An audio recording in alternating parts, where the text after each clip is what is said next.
Assalamualaikum, saya Cindy akan membuat video ujian sertifikasi praktisi konselor rehabilitasi Islam dari Adam Sein Institute dengan menjawab pertanyaan berikut. Bagaimana proses awal menangani klien? Prosesnya diawali dengan membangun hubungan terhadap klien. Disebabkan klien akan lebih banyak bercerita mengenai masalah tanpa merasa kaku atau canggung dan kita dapat mudah masuk ke permasalahan klien dengan baik. Diusahakan, kita sebagai konselor harus mengingatkan klien bahwa permasalahannya akan dijaga secara rahasia dan akan membantu merancang dalam memperjelas masalah yang harus ditangani dan harus dilakukan. Biasanya, perlu diingatkan bahwa kemungkinan ada pertemuan lain dan kontrak tugas atas dasar persetujuan klien dan tugas tersebut dimanfaatkan sebagai bentuk psikoterapi atas bentuk kerjasama dan penyelesaian masalah dalam kehidupan sehari-hari berkaitan dengan ego maupun penyelesaian diri, baik mendefinisikan dewasa maupun ego pada dirinya. Lalu bagaimana cara membantu klien untuk menemukan jati dirinya dengan kondisi dewasa atau belum?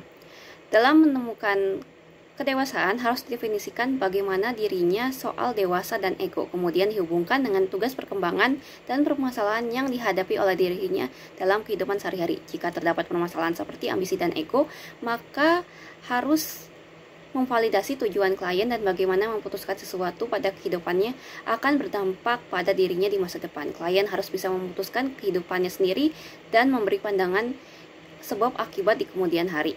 Lalu bagaimana cara mengarahkan klien untuk mendapatkan kedewasaan dengan ditandai perubahan positif? Biasanya ditandai dengan cara klien diminta untuk mencari cara bagaimana mengenal masa dewasa dan bagaimana mengungkapkan cara yang dilakukannya agar kuat pada pendirian dan tidak dipengaruhi oleh lingkungan.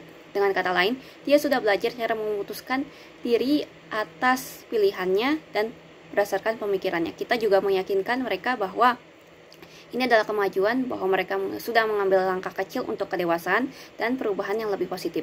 Sedangkan bagi yang beragama Islam, perubahan ini merujuk pada mereka mulai memutuskan sesuatu dan mulai fokus pada dirinya yang lebih baik. Niscaya mereka semakin mengenal dirinya dengan cara mencintai diri dan sebagaimana semakin mengenal Allah Subhanahu wa taala. Lalu bagaimana kondisi pribadi sebelum sesudah mengikuti pelatihan ini?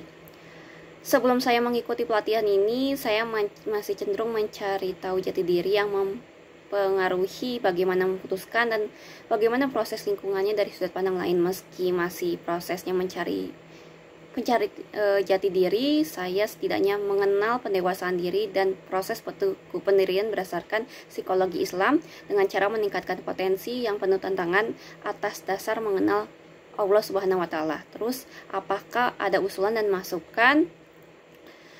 LPK sebetulnya sudah memberikan masukan dengan baik, akan tetapi yang perlu jadi masukan adalah mengaitkan lebih banyak studi kasus yang berkaitan dengan psikologi Islam dan teknik psikoterapinya dalam kehidupan sehari-hari.